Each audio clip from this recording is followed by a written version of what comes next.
ജോലി തേടിക്കൊണ്ടുള്ള യാത്രയിൽ തിരിച്ചു വരുമെന്ന് ഉറ്റവർക്ക് ഉറപ്പ് നൽകിക്കൊണ്ടുള്ള പ്രവാസം. പക്ഷേ ഇടയ്ക്ക് എവിടെയോ വെച്ച് ഇവർ മറയുന്നു. 1996 ഉപജീവനത്തിനായി എറണാകുളം മുളവുകാട് സ്വദേശിയായ ഉമ്മർ സൗദിയിലെ ദമാമിലേക്ക് പോകുന്നത്.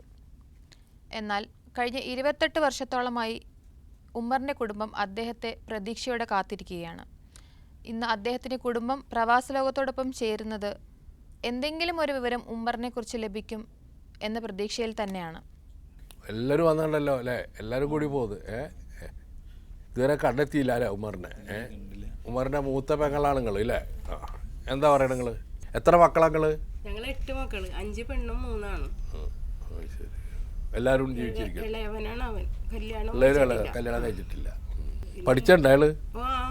എത്ര വരെ? അങ്കമാലി ടെൽക്കിൽ ജോലി ഉണ്ടായിരുന്ന ആളല്ലേ? ജോലി ഉണ്ടായിരുന്നപ്പോഴാണ് ഇങ്ങനെ ഒരു ചാൻസ് ദമാമിലേക്ക് പോയത്. എല്ലാരും കൂടി വരാൻ തീരുമാനിച്ചെന്തേ? അത് ഉപ്പ മരിച്ചു. ഉപ്പയാണ് അവനെ കൊണ്ടുപോയത്. പിന്നെ ഇവിടെ തിരുവനന്തപുരത്ത് കൊണ്ടുപോയിട്ട് അവനെ ഇത് പ്ലെയിൻ കയറ്റി വിട്ടത് ഉപ്പയാണ്. പിന്നെ ഇപ്പൊ ഉമ്മ മരിച്ചിട്ട് 6 വർഷമായിട്ടുള്ളൂ. ഒന്നുമില്ല, ഞങ്ങൾ മാത്രമേ ഉള്ളൂ. സഹോദരങ്ങൾ എല്ലാവരും ഉണ്ട്. ഞങ്ങൾ സഹോദരങ്ങൾ മാത്രമേ ഉള്ളൂ. എല്ലാവരും മക്കളൊക്കെ കെട്ടിച്ച് എല്ലാം ആയിട്ട്. പിന്നെ ഉപ്പ മരിച്ചപ്പോൾ ഇവനുണ്ടായില്ല. നിങ്ങള് എത്രാമത്തെ ആളാ? ഞാൻ രണ്ടാമത്തെ. നേരത്തെ നിങ്ങളെന്ത് ചെയ്യുന്നു? ഞാൻ ഡ്രൈവറാണ്. നിങ്ങളെ മക്കളൊക്കെ ഗൾഫിലുണ്ടാ? ഇല്ലില്ല, എല്ലാം ഇവിടെ തന്നെ. എനിക്ക് 4 കുട്ടികളാണ്. അപ്പോൾ 2 പേരും ഇവിടെ, 4 പേരും ഇവിടെ തന്നെ. 2 പെൺകുട്ടികളെ കല്യാണം ചെയ്യും. ഉമ്മർ ഒരു വിവരം ഉണ്ടായില്ല? ഇല്ല, ഇതൊരു വിവരമില്ല. എവിടെയാണെന്നുള്ളൊരു ദമാമില് നമ്മൾ അറിയുന്ന കുറെ ആളുകളുള്ള സ്ഥലമാണ് അവിടെ. പിന്നെ ഈ റിസോർട്ടിലൊക്കെ പോയി പെട്ടാണ് എന്താണെന്ന്. അല്ല, നിങ്ങളെ നാട്ടിലുള്ളവരൊന്നും കണ്ടൊന്നുമില്ലേ പുള്ളിയെ? ആരും കണ്ട ആൾക്കാരുണ്ടായിരുന്നു ആദ്യമേ. ഇപ്പോൾ ഒരു 4-5 വർഷമായിട്ട് യാതൊരു വിവരവും ഇല്ല. ഞങ്ങൾ ഒരു പ്രാവശ്യം ഇവിടെ വന്നിരുന്നു. നമ്മളെ കൊണ്ട് പറ്റുന്നതൊക്കെ നോക്കിയിട്ടുണ്ട്. അത് കഴിഞ്ഞിട്ട് പിന്നെ ഇതുവരെ കിട്ടിയിട്ടുമില്ല. ഇവര് നിങ്ങൾ ഉള്ളപ്പോഴൊക്കെ കല്യാണം കഴിച്ച് വരുമ്പോഴൊക്കെ ആളുണ്ടോ? നിങ്ങളെ കൂടെ അതിനുശേഷമാണ് പോയത്. ഇതാരാ? ഇളയതാണ്. ഉമ്മറിന് ഇപ്പം എത്ര വയസ്സുണ്ടാവും? 51. 2 വയസ്സിന് മൂത്തതന്നെ. എന്തപ്പോ നമ്മളിങ്ങനെ എല്ലാവരും സങ്കടപ്പെട്ടിരിക്കുകയാണ് അല്ലേ? വന്ന് കിട്ടിയ ഉമ്മറിന്റെ ഫ്രണ്ടിന് ഒരു ലെറ്റർ ഇട്ടിട്ടുണ്ടായിരുന്നു. എന്ന് ആ കാണാതെ ഒരാഴ്ച വന്ന് നിന്നിട്ട് പോയി കഴിഞ്ഞ പിന്നെ ഫ്രം അഡ്രസ് ഒന്നും വെച്ചിട്ടില്ല. എവിടെയാണെന്നോ എന്താണെന്നോ ഒന്നും വിവരമില്ല. അത് 25 കൊല്ലം. അത് കഴിഞ്ഞ പിന്നെ ഒരു അറിവും ഇങ്ങനെ കിട്ടിയിട്ടില്ല ഞങ്ങക്ക്. ആരെ കണ്ടെന്ന് പറഞ്ഞൊന്നുമില്ല, നിഴല് പോലെ കണ്ടു എന്ന് പറയണത്. പിന്നെ എന്റെ ഉമ്മറിന്റെ മൂത്തൊരു ചേട്ടനുണ്ട്, അത് ജിദ്ദയില് ഉണ്ട്. അപ്പൊ ഇങ്ങനെ ആരോടോ പറഞ്ഞ് ഇങ്ങനെ വടകരയിലുണ്ടെന്ന് അങ്ങനെ ഏതാണ്ടൊക്കെ ഇങ്ങനെ ഒരു മെസ്സേജ് പോലെ വന്ന്. ഇല്ല, കല്യാണം ഒന്നും കഴിച്ചിട്ടില്ല. പള്ളിയില് പള്ളിന്ന് മാറാത്ത ആളാണിത്. പള്ളി ഏത് 5 SSFന്റെ SOSന്റെ ദിക്റുകൾക്കൊക്കെ തുടങ്ങിയതാ. അപ്പൊ അതിനൊക്കെ മുൻപന്തിയിലുള്ള ആളാണ്. അത് രൂപീകരിച്ചത്.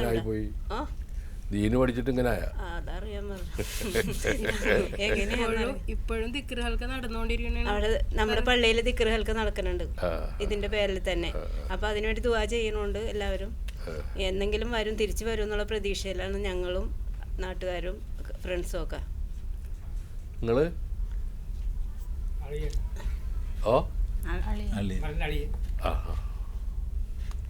കണ്ടോ പറഞ്ഞ കണ്ടല്ല?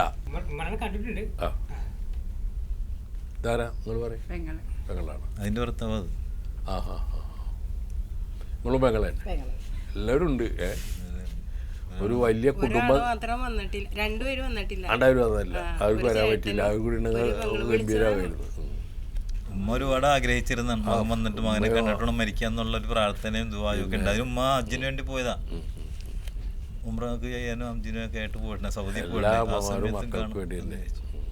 പൊന്നുമോനെ കിട്ടിയ ഇവിടെ അറിയിക്കാൻ വേണമെന്ന് പറഞ്ഞു. സാറിനോട് അറിയിക്കണം, അറിയിക്കാതിരിക്കരുതെന്നൊക്കെ പറഞ്ഞു. മരിക്കണായിരത്തും കൂടെ അങ്ങനെ പറഞ്ഞത്. അവിടെയും പോയിട്ട് പേപ്പറിലേക്ക് കൊടുത്ത, വർത്തമാനം പത്രത്തിലേക്ക് കൊടുത്താണ് അവിടെ. അൽ റുമഹി ഫർണിച്ചർ കാർപ്പൻ്റർ കമ്പനി എന്നാണ് അതിന്റെ പേര്. ആ കമ്പനിയിലാണ് ജോലി ചെയ്തുകൊണ്ടിരുന്നത്. അവിടെ നിന്നാണ് പുള്ളി ചാടിപ്പോയത്. പിന്നെ ഒരു വേറൊരു ദുസ്വഭാവം ഉണ്ടെന്നൊന്നും ഇപ്പോൾ ഈ ദിക്കറിനൊക്കെ പോണ ഒരാൾ ചീത്ത സ്വഭാവം ഉണ്ടെന്ന് നമുക്ക് വിശ്വസിക്കാൻ പറ്റില്ല. ഉണ്ടാകാം, അതും അറിയില്ല.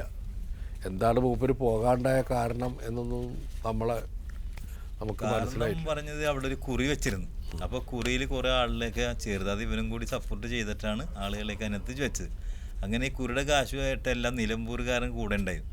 അപ്പോൾ ഈ പുള്ളി പൈസയൊക്കെ ആയിട്ട് പോയി അവസാനം ആളുകൾ തൂങ്ങിച്ചാവുകയും ചെയ്തു. അപ്പോൾ അതിൻ്റെ എല്ലാ ഉത്തരവാദിത്തം ഏറ്റെടുക്കേണ്ടി വന്നു ഇവനക്ക്. അങ്ങനെയാണ് പുള്ളി ചാടിയത് എന്നുള്ള ഒരു ന്യൂസ് നമുക്ക് കിട്ടി. ചെറിയ ചെറിയ കാരണങ്ങൾ.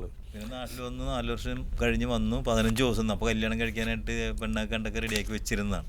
അപ്പോൾ ഞാൻ പോയിട്ട് പെട്ടെന്ന് വരാപ്പാന്ന് പറഞ്ഞിട്ട് ഒരു 15 ദിവസം നിന്നിട്ട് ഉടനെ ഇവിടുന്ന് ട്രെയിനിന് തന്നെയാണ് ബോംബെയിലേക്ക് പോയത്. അങ്ങനെ കണ്ടത്. പിന്നെ ഇതുവരെ വന്നിട്ട് പ്രവാസ ലോകം ഒരു പുതിയ കാഴ്ച കാണുകയാണ്. ഒരു കുടുംബം ഒന്നടങ്കം എല്ലാ സഹോദരീ സഹോദരന്മാരും ഒരു സഹോദരനെ അന്വേഷിച്ച് വരുന്നു. നമ്മൾ പരാജയപ്പെട്ട ഒരു കേസാണ് ഇതും. പക്ഷേ ഉമ്മറിനെ കണ്ടെത്താനായില്ല. ദീനിയായ ദിക്കറും സലാത്തുമായിട്ട് നടന്ന ഉമ്മർ ഒരു പ്രത്യേക ഘട്ടത്തിലാണ് അപ്രത്യക്ഷനാവുന്നത്. അദ്ദേഹം ഏറ്റെടുത്ത ഒരു ദൗത്യത്തിൽ ആരൊക്കെയോ ഇടപെടുകയും അത് കടമാക്കി വരികയും ആ കടത്തിൻ്റെ ബാധ്യത അദ്ദേഹത്തിന് കൂടി വന്നപ്പോഴാണ് അദ്ദേഹം പോയത് എന്നാണ് ഇവർ പറയുന്നത്. എന്തായാലും കഴിഞ്ഞ 23 വർഷമായിട്ട് ഇവർ തന്നെയാണ് എന്ന കാര്യത്തിൽ യാതൊരു സംശയമില്ല. ഇവർക്ക് കണ്ടെത്താൻ കഴിഞ്ഞില്ല, നമുക്കും കണ്ടെത്താൻ കഴിഞ്ഞില്ല. ദമ്മാമിലാണ് ഈ കേസും വന്നിട്ടുള്ളത്. ഒന്നും കൂടി ഉമ്മറിനെ എല്ലാ ആളുകളും കൂടി തിരയാൻ വേണ്ടിയിട്ടാണ് ഇവരെല്ലാവരെയും നമ്മൾ ഇവിടെ വരുത്തിയത്. അവർ വന്നതും അതുകൊണ്ടാണ്. എല്ലാവരും എളുപ്പമല്ല. എറണാകുളത്ത് നിന്ന് ഇവിടെ എല്ലാവരും വണ്ടി പിടിച്ച് വന്ന് സ്റ്റുഡിയോയിൽ നമ്മളുമായി മുഖാമുഖം ഇരുന്ന് സംസാരിക്കുന്നത് അവരെ സഹോദരനെ തിരിച്ചു കിട്ടുമോ എന്ന് നോക്കാൻ വേണ്ടിയിട്ടാണ്. ഉമ്മ ആദ്യടുത്ത് മരിച്ചുപോയി എന്നാണ് പറഞ്ഞത്. എല്ലാ ഉമ്മമാരുടെയും ഈ ആദ്യം തന്നെയാണ് എല്ലാ ഉമ്മമാരുടെയും ആകെയുള്ള സ്വത്തെന്നാണ് എനിക്ക് തോന്നിയിട്ടുള്ളത്. ഏത് കാലത്തും ആദ്യം എടുക്കാൻ വിധിക്കപ്പെട്ടത് ഉമ്മമാർ തന്നെയാണ്.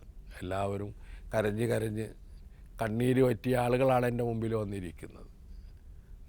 ഉമ്മർ ഇത് കാണുന്നുണ്ടോ എനിക്കറിയില്ല. ഉമ്മർ എവിടെയെങ്കിലും ഇരുന്നിട്ട് ഈ സഹോദരങ്ങളെ കാണുകയാണെങ്കിൽ നിങ്ങൾ എങ്ങനെയെങ്കിലും തിരിച്ചു വരണം. എന്ത് കടോ ബാധ്യതയൊക്കെ ഉണ്ടെങ്കിൽ നിങ്ങൾ വിളിക്കുകയും ഞങ്ങളതിനുള്ള പരിഹാരം ഉണ്ടായിത്തരും. ഒരു സംശയങ്ങൾക്ക് വേണ്ട. നിങ്ങളെ നാട്ടിലെത്തിക്കാനുള്ള ഉത്തരവാദിത്തം കൈരളി ഏറ്റെടുക്കുമെന്ന കാര്യത്തിൽ യാതൊരു സംശയവുമില്ല. അത് നിങ്ങളുടെ സഹോദരങ്ങൾ ഇവിടെ തയ്യാറായിട്ടിരിക്കുന്നു നിങ്ങളെ സ്വീകരിക്കാൻ. തയ്യാറായിട്ടിരിക്കണം. എപ്പോ വന്നാലും സ്വീകരിക്കാൻ തയ്യാറായിരിക്കണം. അതാണ് ഉമ്മയുടെ ഉസിയത്തിട്ട് മകനെ സ്വീകരിക്കുന്നത്. അതുകൊണ്ടാണ് അവർ വീണ്ടും വന്നിരിക്കുന്നത്. കൂടുതൽ ശക്തിയോടുകൂടി ഉമർ തിരിച്ചു വരട്ടെ എന്ന് നമുക്ക് പ്രാർത്ഥിക്കാം. ഈ കുടുംബത്തോടൊപ്പം അവരുടെ ഈ കാത്തിരിപ്പിനോടൊപ്പം നമുക്കും കാത്തിരിക്കാം. ഉമർ വരുമെന്ന പ്രത്യാശയോട് കൂടിയിട്ട് ഈ കുടുംബത്തെ നമുക്ക് അയക്കാമെന്നാണ് തോന്നുന്നത്, അല്ലേ?